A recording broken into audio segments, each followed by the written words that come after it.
Hello, I hope you're doing great.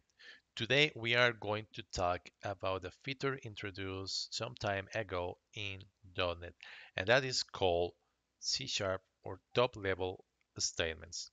Top-level statements basically allow you to create application without what they are calling boilerplate. The boilerplate that they are referring to is basically all of the enclosures and the additional code that you usually needed to have to create something as basic as a console application. So if you remember one of the console applications in .NET 5 and previous version, you will usually have a couple of using statements, your namespace, your class, and a main method.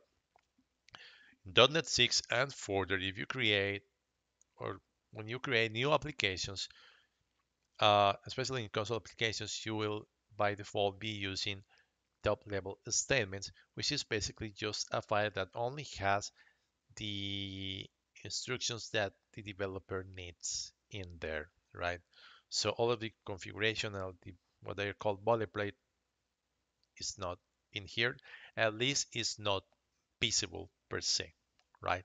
So you see that this is just this is pretty much the default Hello World application that only does console.writeline to print the message into the console.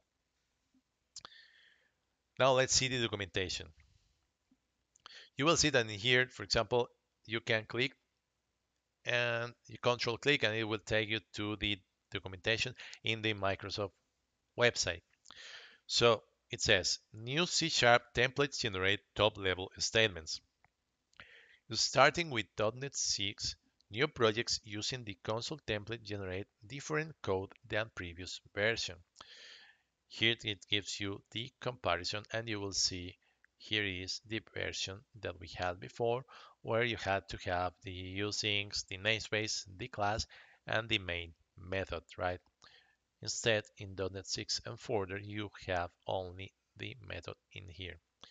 The new output uses recent C# features that simplify the code you need to write for a program. Traditionally, the console app template generated the following code, and it shows you that code, right?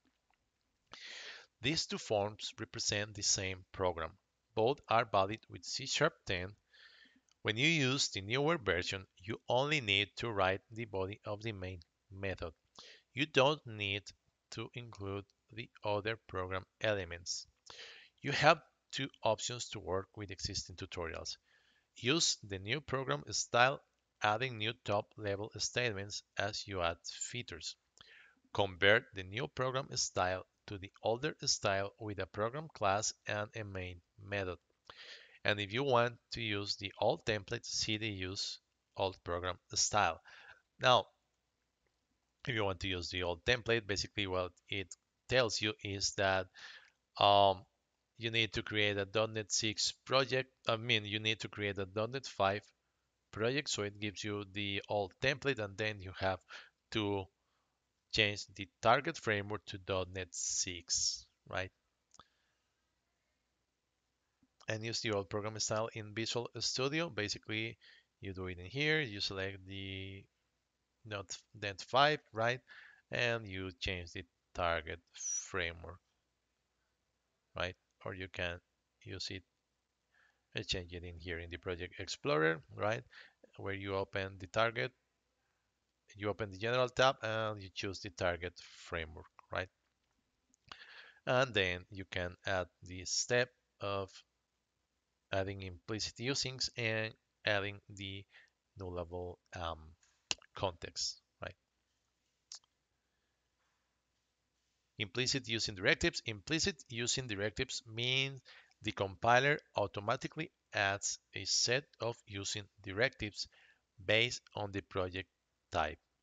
For console applications, the following directives are implicitly included in the application: using system, using system.io, using system.collections.generic, using systems.link, using system.net.http, using system threading, using system threading.tasks. Other application types include more namespaces that are common for those application types. And that's what we are going to see for now. Now, one of the videos that we are going to release soon, we will also talk about the evolution that is based on this kind of templates, which is minimal APIs for applications like .NET or ASP.NET Core applications. We will see that in a future video. Thank you very much, and please remember to use the Buy Me a Coffee link and share the videos on your social networks. Have a great day.